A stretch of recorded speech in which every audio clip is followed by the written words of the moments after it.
네, 안녕하십니까. 리차드 양양성입니다. 오늘이 9월 1일 화요일, 지금 현재 지금 오후 1시 25분 접어들고 있습니다. 자, 오랜만에 뵙습니다. 제가 개인적으로 지난 8월 26일부터 8월 31일까지, 어제까지죠. 자, 6일간 휴가를 갔다 왔습니다. 잘 갔다 왔습니다. 사실 뭐, 말이 휴가지, 어디 갈 수 있는 상황은 아니었죠. 거의 집에 처박혀 있었던, 말 그대로 집콕 상태로 있었습니다. 다만, 증시에서 다소 좀 떠나 있었던 것은 사실이었고요. 자, 그 사이 6일간 시장이 크게 변한 것은 아닙니다. 하지만 미국 증시에 비해서 우리 증시는 상대적으로 약간 처지는 모습. 코스닥보다는 코스피가 그랬죠. 계속 지수를 봤을 때 2350포인트, 2300포인트 내외 그런 정도에서 현재 답보 상태를 보였던 그런 기간이었던 것 같습니다. 간신히 코스닥이 어느 정도 올라가는 그런 모습으로 미국 증시에 동조하는 모습이었다고 할 수 있겠습니다만은 그렇다고 해서 아주 좋았던 그런 시장 상황은 아니었던 것 같습니다. 전반적으로 좀 애매한 그런 측면이 있었던 그런 기간이었었죠. 더군다나 특히 어제는 외국인들이 이거 대단한데요. 1조 6천억 넘게 초대 규모로 사상 최대로 매도를 했다는 거죠. 삼성전자만 무려 5천억 넘게 순매도하는 그런 모습을 보였습니다. 바로 그런 것에 대한 부담까지 있었던 터에 더욱더 우리 시장이 맥을 추지 못했던 것으로 또 시장은 판도 측면에서 봤을 때 현재 몇몇 유력 테마 코로나와 관련된 치료제 백신과 관련된 그런 종목군들 또 부분적으로 개별적 재료를 갖고 있는 그런 종목들이 움직였죠. 전체적으로 보면 뭐 지난번 3월 달부터 뚜렷하게 나타났지만 역시 언택트 비대면과 관련된 그런 종목들이 약간은 애매한 상황 속에서도 계속 빛을 발하는 그런 상태가 됐다. 이렇게 이제 판단이 됩니다. 이러한 분위기는 앞으로도 당분간 계속 이어질 공산이 커서 그쪽에 부합되는 포트폴리오를 구성을 해야 된다는 생각을 갖게 됩니다. 어쨌든 전반적으로 현재 상황은 종목 장세예요. 삼성전자 및 기타 다른 전통산업 위주의 대형주들이 그렇게 탄력적으로 올라가지 못하는 또 외국인들이 또는 기관들이 적극적으로 매수하는 그런 상황이 아닌 오히려 그 반대인 상황일 때에는 당연히 종목 장세가 될 수밖에 없다는 건데요. 겉으로 봤을 때 상당히 다양한 종목들이 굉장히 탄력적으로 올라가기도 합니다. 그래서 화려해 보이기도 하는데요. 하지만 화려한 만큼 그렇게 실속을 챙기기가 그렇게 쉽지는 않죠. 매우 복잡하고요. 또 같은 종목이라 하더라도 그 종목의 움직임이 굉장히 변화무쌍합니다.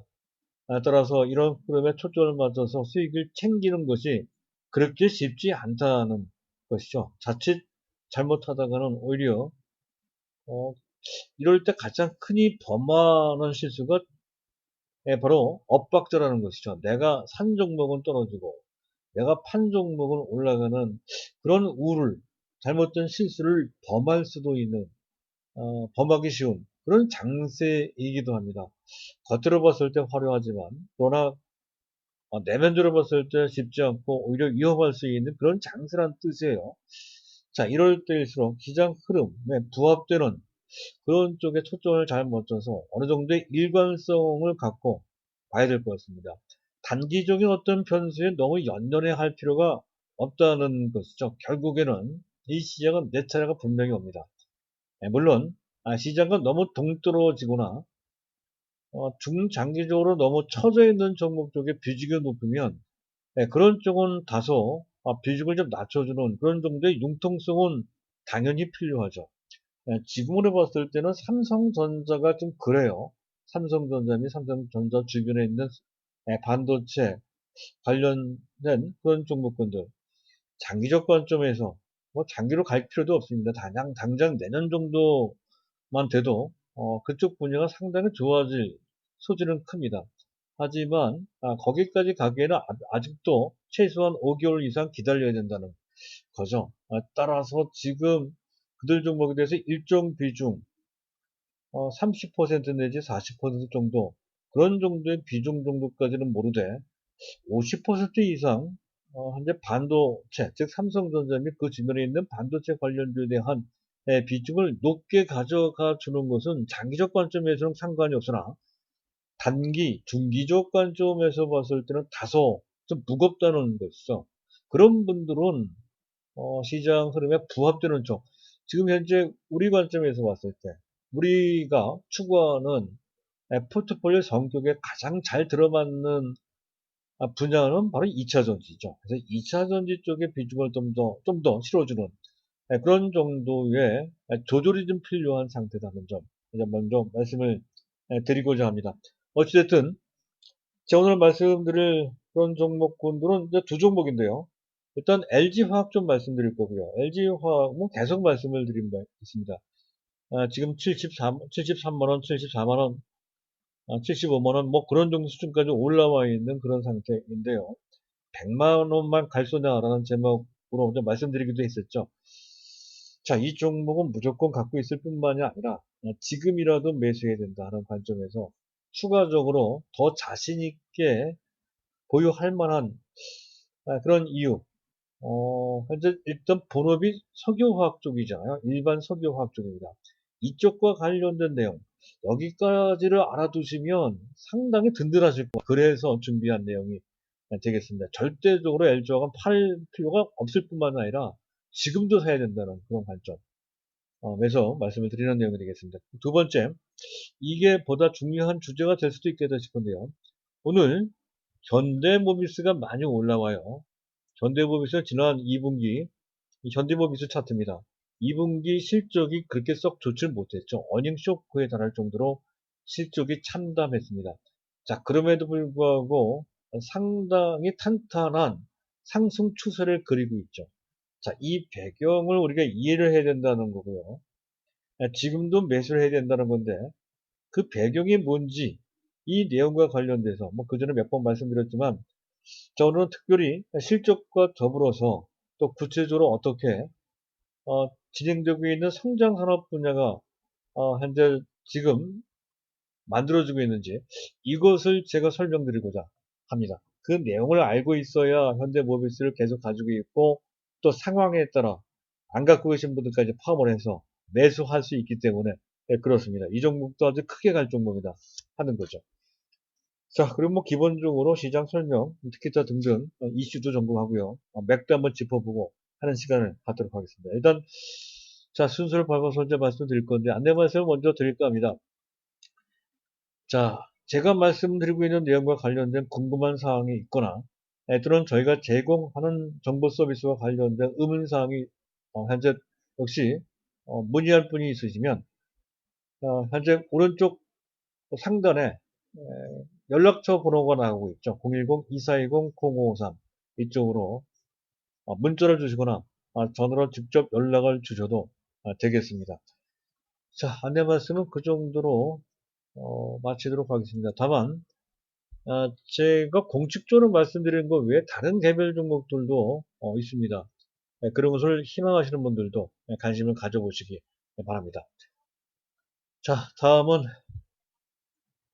자, 이슈부터 점검을 해야 되겠네요. 자, 나스닥은 뭐 거침없이 랠리를 펼치고 있습니다. 특히 애플과 테슬라가 액분 후에 첫 거래가 되는 날, 애플은 그 상태에서 3%나, 또 테슬라는 엄청나게 올라가죠. 분명 버블인데. 자, 그럼에도 또 올라갑니다. 12%. 액분이라고 하는 것은 기업 가치에 관계없는데도 불구하고, 액분했다는 이유로 해서 거의 60%나 주가가 올라가는 그런 모습을 보이고 있는 상태입니다.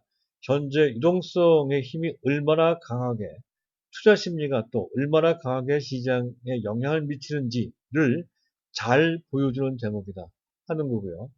자, 이러한 상황과 분위기는 우리 증시에도 그대로 현재 접목해서 판단해 볼 수 있다는 것이 역시 강하게 미국 정도까지는 아니지만 역시 우리 증시도 강하게 초유동성 장세, 초강 심리 장세가 펼쳐지고 있는 상태다.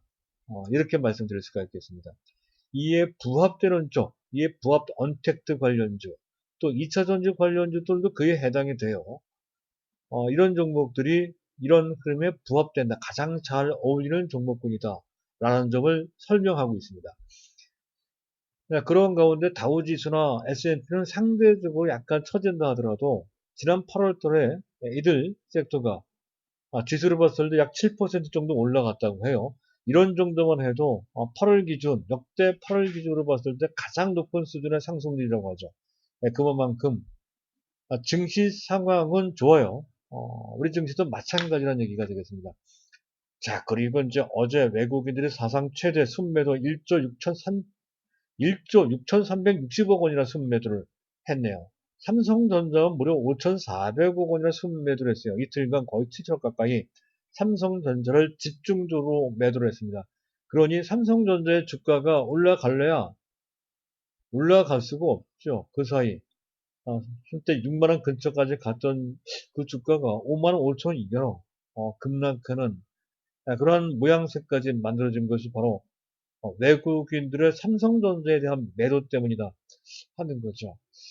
자, 이런 모습만 봐도 당장 삼성전자가 원래는 금년 하반기 때 조금씩 올라가면서 어느 정도 상승 기반을 만들 것이다 이렇게 예상과 기대를 해봤던 건데요. 지금 여건상으로 봤을 때 그게 만만치 않을 것 같습니다. 결국 그 타이밍을 내년 1, 4분기나 2, 4분기로 좀 늦춰서 봐야 될 것 같다는 그런 판단도 좀 드는 장면이 바로 이 장면이라는 건데요. 자, 일단 외국인들이 이렇게 초대규모로 매도한 삼성전자 전체 매도 중 삼성전자의 매도가 3분의 1이나 차지가 된다는 거죠. 이제 그 배경을 보면 이런 것 같습니다. 일단 한국이 코로나19 글로벌 최악의 상태는 전혀 아닙니다. 어쨌든 우리가 좀 민감한 그런 측면이 있는데 어쨌든 코로나 이 문제, 코로나가 재확산된다는 것은 상당히 부담이 되죠. 또 방역 수준도 2.5단계 수준으로까지 격상을 해서 더욱더 심리적으로 또 실물 경제 측면에서도 부담을 준다는 것이 악재는 악재였습니다. 그것도 그거지만 사실상 외국인들이 그렇게 민감하게 대규모로 대응했던 것은 그것보다도 이런 것 같아요. 두 가지가 있는데 한 가지는 공매도입니다. 공매도 금지를 연장한다는 거죠. 내년 3월 15일까지 원래는 9월 15일까지였던 건데 6개월 연장을 했어요. 이게 상당히 실망스럽게 현재 받아들였을 겁니다. 사실 공매도는 외국인들의 거의 전유물이나 마찬가지였죠.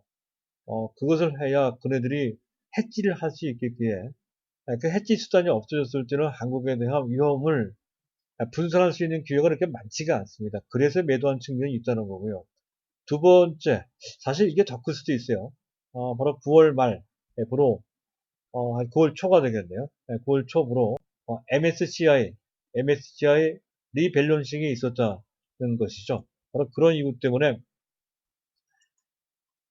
현재 외국인들이 한 1조 6,360억 어마어마하게 매도를 했다는 건데 오늘 같은 경우에는 어제까지 대규모 매도했던 그런 외국인들이 삼성전자를 다시 걷어들이면서 그 매도가 상당폭 줄었거나 대장처럼 오히려 순매수가 나오기까지 하죠.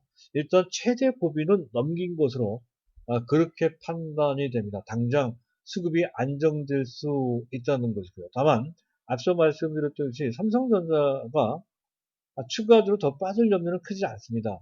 그러나 빠르게 회복되는 것도 어려워서 더딘 회복, 이른바 젖은 장작이라고 계속 말씀드리고 있는데 아직 충분히 마르지 않은 상태에서 연기만 나는 젖은 장작, 신세를 면기가 그렇게 쉽지 않을 것 같습니다. 단기적으로는 그렇다는 얘기죠. 장기적 관점에서는 여전히 그 전부터 계속 강조드렸듯이 그대로 유효합니다. 따라서 지금 삼성전자에 대한 비중이 너무 높은 것도 또한 부담이 돼요. 오히려 부담이 아니라 비중을 약간 줄일 필요도 있습니다. 기본적인 베이스는 반드시 갖고 있으되 비중이 많으신 분은 약간 줄일 필요가 있다 하는 정도로 보시면 조절을 해야 된다는 그런 관점으로 이제 보시면 될 것 같고요.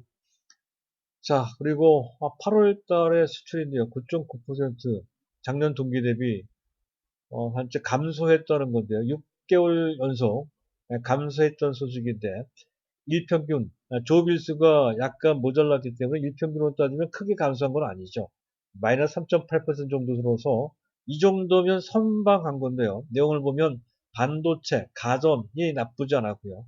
컴퓨터 및 바이오 헬스가 상당히 좋았습니다. 주로 진단 키트 쪽이 되겠죠. 그래서 그것 때문에 바이오 헬스 쪽이 상당히 좋았습니다. 자, 그 점은 일단 주가에 해당되는 종목들은 충분히 반영된 측면이 있습니다. 그들 종은 무턱대고 현재 뜨겁게 달아오르는 그때 꼭대기에서 잡는 것은 지금은 매우 위험할 수 있습니다. 조심할 필요가 있다는 것이고요. 자, 그리고 이게 이제 약간 이제 문제가 되는 겁니다. 8월달 반도체 디램가, 지난달에 반도체 디램가 7월달에 약간 약세로 전환된 상태에서 8월달에 추가적으로 내려가지 않고 일단 멈췄어요. 하지만 객관적인 이 분야 전문가들의 현재 반도체 디램가의 전망은 단기적으로는 그렇게까지 우호적이지 않습니다. 3분기 거쳐, 2분기 거쳐 3분기, 4분기까지 반도체 DRAM 가격은 약세를 보일 것이다. 이렇게 전망하는 것이 현재 보편적인 전망입니다. 반도체에 대한 전망을 그런 정도로 약하게 가졌을 때 과연 외국인들이 삼성전자를 적극적으로 매수할 것이냐 하면 그렇지 않다는 것이죠. 조금씩 물량을 걷어들이는 정도로만 소극적인 대응할 소지가 상당히 큽니다. 따라서 일정 보유 물량을 갖고 계신 분들은 삼성전자가 주가가 답보 상태 약 올라간다 하더라도 약간 올라가는 뭐 그런 정도로 진행될 것이다 라는 윤곽을 갖고서 봐야 된다는 것이죠. 다만 장기적으로 보시는 분들은 전혀 관계가 없습니다. 그런 거 신경 쓸 필요 없이 계속 보유하되 단기, 중기적으로 보시는 분들은 그 점을 약간 감안을 해야 된다 하는 관점으로 설명드릴 수가 있겠고 관련해서 주변에 있는 현재 반도체 장비, 소재, 부품 관련된 그런 종목들에 대한 관점도 관련해서 봐야 된다는 거죠. 물론 삼성전자와 삼성전자 삼성전자와 반도체 부품 장비 소재와의 주가는 약간 다를 수가 있어서 1대1로 100% 연관해서 볼 필요까지는 없다 하더라도 어느 정도는 감안할 필요가 있어요.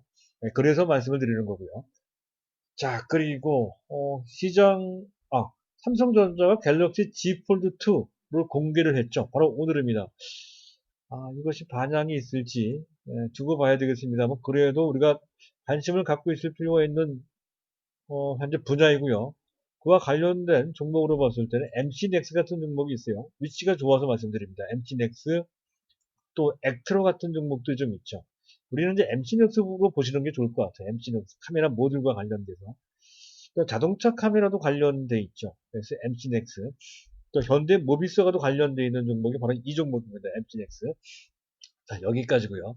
자, 시장을 잠깐 보도록 하죠. 일단 수급을 보게 주변 증시를 보면 현재 나스닥 선물은 강하네요. 일본 증시, 상해 증시 서로 혼조인데 보합권 근처에서 공방을 펼치고 있는 그런 정도 수준입니다. 자, 시장 수급을 잠깐 보도록 하죠. 자, 외국인들이 개장초 순매수에서 장중 순매도로 또 코스닥까지 같이 매도하는 그런 모습.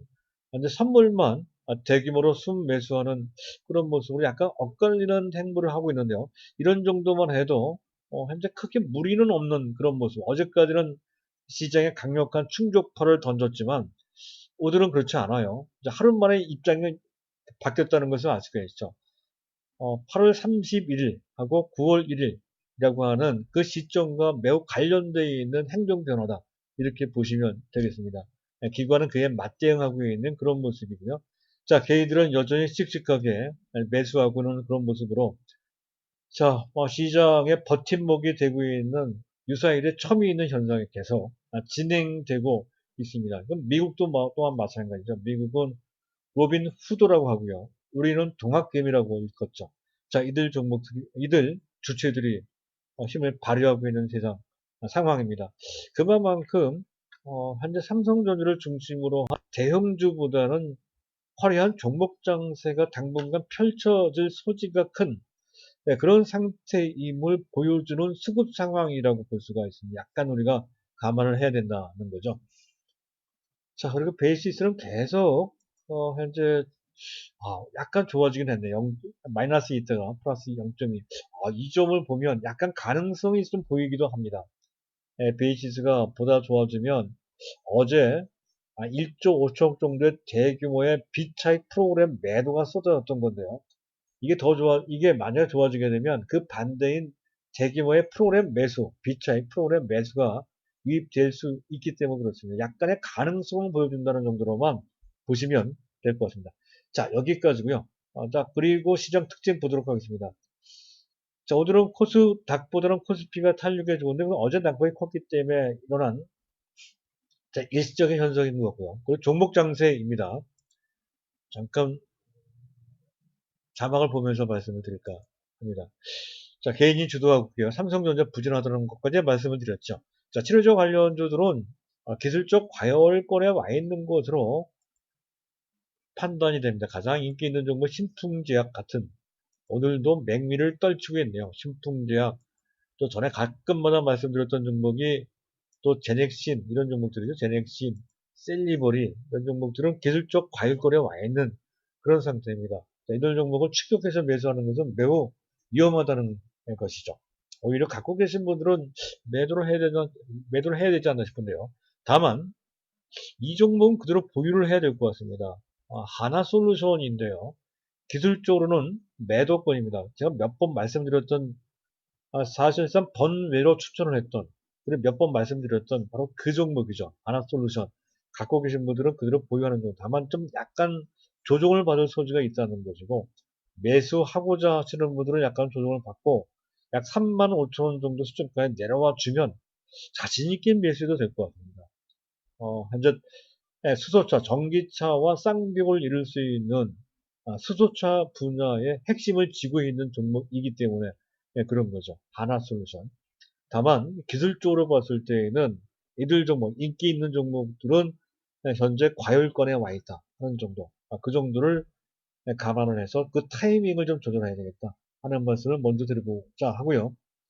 자, 그리고 전반적으로 반도체 관련주들이 좀 약세를 면치 못하고 있는 그런 모습입니다. 하지만 일부 원익 IPS나 또는 LOT 비큐um 같은 몇몇 종목들이 움직이고 있습니다만은 그러나 산발적이라는 것이죠. 그래서 반도체 관련주에 대해서 너무 많은 종목들을 섭렵하는 것은 지금으로 봤을 때는 적절치 않은 것 같습니다. 압축해서 보실 필요가 있다는 거고 동일 종목에 대한 비중이 높아도 또한 마찬가지로 그 비중을 조절할 필요가 있다. 그렇다고 해서 절대 매도를 한다든가 이런 관점은 전혀 아니죠. 좋은 종목이라 예를 들어서 AD 테크놀로지, 테스라 이런 종목들은 당연히 그대로 보유가 되겠고요. 동진 세미캔도 또한 마찬가지가 되겠습니다. 자, 다음은 2차 전지. 역시 우리한테 가장 효자 종목, 효자 분야는 2차 전지 쪽이죠. 2차 전지 쪽이 가장 좋습니다. 현재 이 시장에 가장 맞는 우리한테 부합되는 종목으로서 2차 전지를 계속 LG화학이나 SKC를 두고 말씀드리고 있는데요. 자, 종목별로 약간 산발적입니다. 대범 마그네틱스나 또는 후성 같은 종목이 탄력이 나옵니다만은 뭐 이런 것을 부러워할 필요가 없는 거죠. 자, 우리는 SKC 내지 또 LG화학입니다. LG화학 이런 종목 위주로 계속 밀고 나가면 돼요. 절대 팔면 안 된다는 거죠. 에코프로 BM도 있고요. 삼성 SDI도 있어요. 삼성 SDI도 갖고 계신 분들은 종목 교체 없이 그대로 가져가면 된다. 이렇게 설명을 드리고 있습니다. 자, 여기까지 특징을 살펴봤고요. 시장의 맥도 중간중간에 언급을 해서 자, 그 점에 대해서 추가적으로 설명드리지 않겠습니다. 자, 오늘의 본론이 되겠습니다. 일단 LG화학부터 잠깐 보도록 하죠. LG화학의 차트를 먼저 올려놓고 말씀을 드릴까 합니다.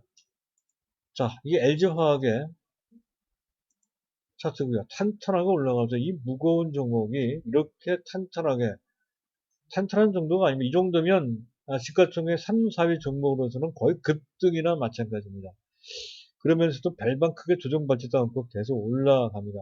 일단 LG화학이 갖고 있는 2차 전지와 관련된 잠재력 및 2차 전지에서 우리가 기대해 볼 수 있는 정도의 발전 가능성, 얼마나 더 커질지, 이런 것에 대해서, 또 그 외에, 현재 LG화학의 3년 후, 5년 후 미래를 어느 정도 짊어질 바이오 분야와 관련된 잠재력까지도 설명을 드렸습니다. 자주 설명을 드렸었죠.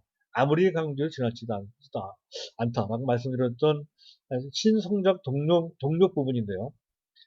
범영화학, LG화학의 본업에 대해서도 가끔마다 말씀드렸습니다만은 이것도 괜찮아요. 이것도 사실 이게 더 믿음직스러운 측면이 있다는 거죠. 범용 석유화학 부분의 실적 기여도를 한번 먼저 보죠.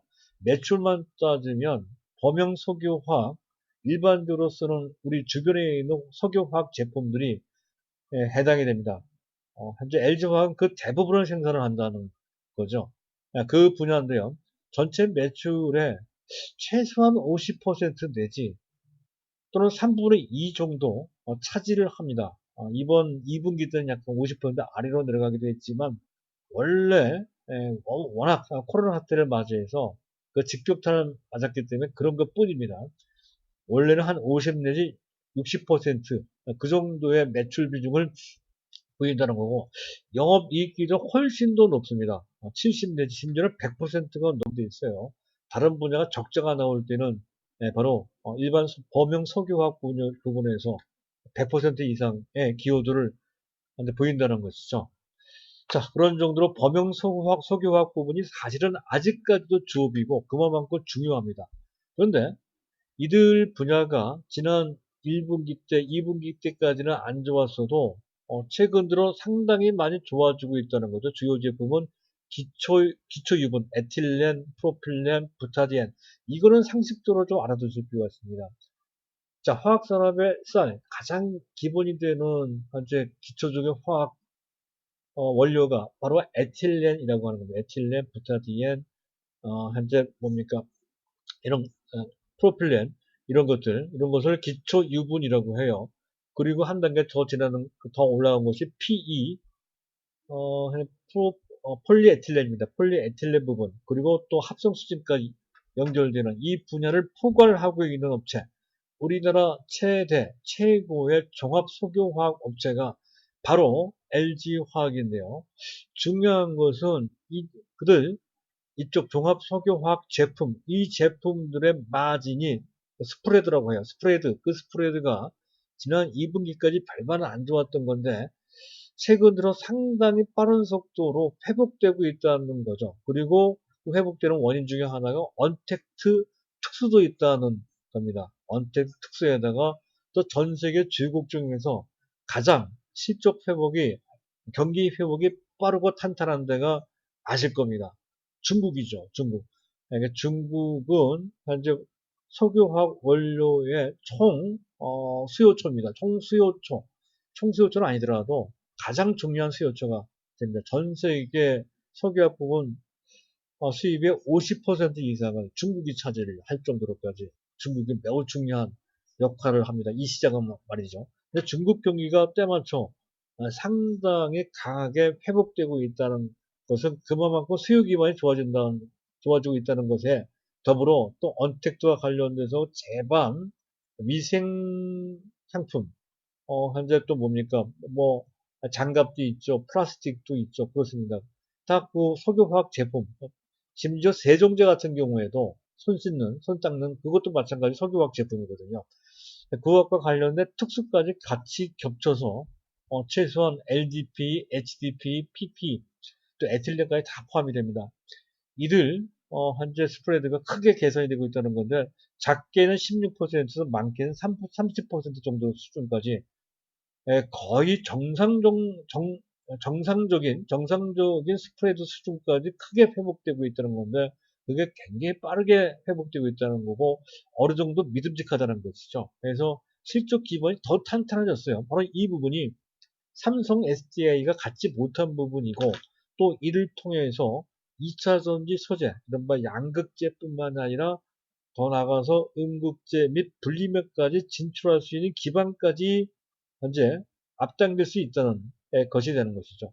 바로 그것 때문에 현재 LG화학이 중요하고 그래서 LG화학은 실적까지 특히 자기의 본업이라 할 수 있는 범용화학 부분까지 좋아지고 있기 때문에 실적과 관련된 우려까지 덜어낼 수가 있습니다. 그래서 더욱더 LG화학에 대해서는 자신 있게 매수 보유를 해야 된다는 그런 관점. 100만 원 정도가 아니라는 거죠. 그런 관점으로 만약 올라갔어 올라간 것에 부담을 느낄 필요가 없다는 거고 여기서 출발한다라고 할 수가 있겠습니다. 여기까지고요. 자, 그만큼 LG화학을 반드시 갖고 있어야 됩니다. 사야 되고요. 그와 연관해서 SKC나 또는 삼성 SDI나 에코프로 BM도 2차 전지에 초점을 맞춰서 볼 때 긍정적이다 하는 관점까지 연결시켜서 보시면 되겠습니다. 다음은 현대모비스입니다.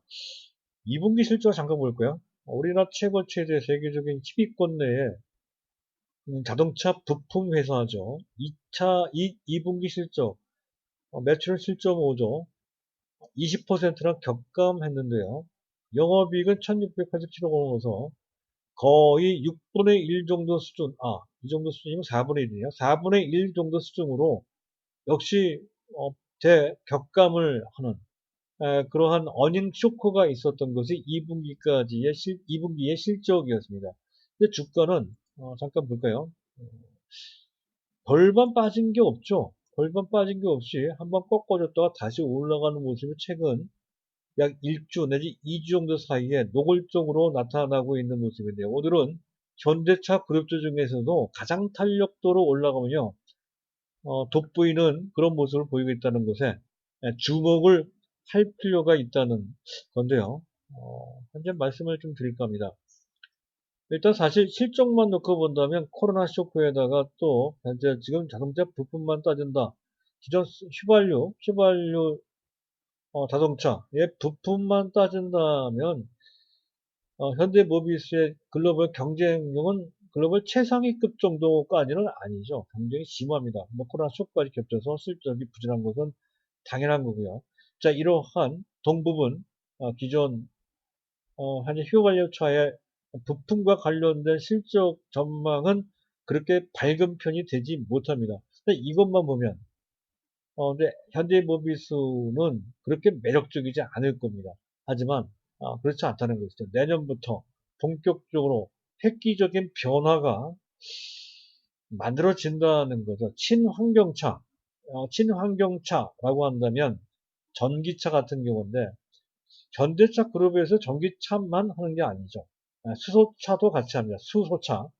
그래서 친환경차, 수소차 및 전기차까지 그리고 덧붙여 모비스는 현대차와 이전과 약간 다르죠.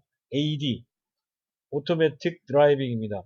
자율주행 솔루션까지 섭렵하고 있는 그러한 현재 뭡니까? 이른바 정의선 부회장이 주창하고 있는 모빌리티의 선도업체로 부상되고 있다는 거죠. 그래서 당장 먼 미래도 아닌 내년부터입니다. 내년부터 2021년도부터 지금 당장 하고 있는 전동화 부분, 이 전동화 부분이 더욱더 강화되고 있다는 거죠. LG전자로 따지면 전장 부분이나 마찬가지가 되겠습니다. 전장보다 조금 다른 개념입니다. 부속까지 같이 하니까요. 그래서 전동화 부분이 현재 사실 금년만 따지면 약 3조 6천억 정도는 내년부터는 훨씬 더 그 비중이 높아진다는 거죠. 5조 2천억 정도로 늘을 것이다. 46% 정도 당한다는 거고 전기차 부분은 아직도 약하게 1조 6천억 정도지만 내년에 2조 8천억, 약 3조 가까이 거의 75% 정도 그 정도로 급신장을 하고요. 그리고 현대모비스가 수소차도 해요. 자, 수소차는 향후 5년 후 정도나 상용화 될 것으로 예상 기대가 되는데 어쨌든 지금부터라도 차근차근 그 입지를 넓힐 필요가 있다는 건데 지금 약 2,700억 원 정도 된다고 해요. 관련돼서.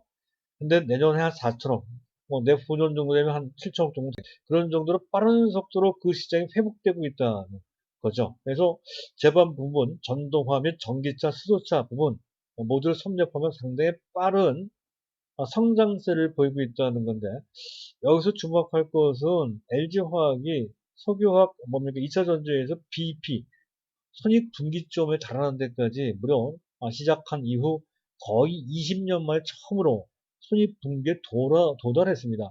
근데 지금 현대모비스는 그 손익분기점이 빨리 도달할 것 같아요. 금년도 금년이지만 내년부터 본격적으로. 왜냐하면 이 GMP 기반, 공용 플랫폼, 공용 플랫폼을 기반으로 했기 때문이었습니다. 사실은 전기차나 수소차나 기타 다른 친환경차의 대부분은 차체, 구조, 이쪽은 거의 비슷한 뭡니까 구조를 갖고 있다는 것이죠. 그래서 그 구조를 공통화시킬 필요가 있습니다. 그게 바로 현재 현대차가 현재 구축한 eGMP 기반 공용 플랫폼인데요. 이게 전 세계에서 가장 앞선 상태입니다. 그래서 이를 통해서 하게 되면 상당한 원가 절감 효과를 낼 수 있다는 거죠. 바로 이를 통해서 바로 내년부터 이 분야를 통해서 해당 전기차 및 수소차 및 기타 관련된 부품에서 당장 좋은 수익을 낼 수 있는 그런 구조를 만들어 놨다는 의미가 있다는 것이죠. 오랫동안 적자 상태를 머문 것이 아니라 내년부터 당장 흑자가 나온다는 거예요. 자, 그리고 장기 성장성과 관련돼서 해외 업체와 협력하고 있기도 하죠. 모셔널은 삼성전자가 같이 합작한 회사입니다. 삼성전자가 아니고요. 현대모비스가 합작한 미국 업체와 합작한 회사입니다. 모셔널. 주로 자율주행, AI를 바탕으로 한 자율주행과 관련된 기술을 갖고 있는 업체가 모셔널이라고 하는 업체고요.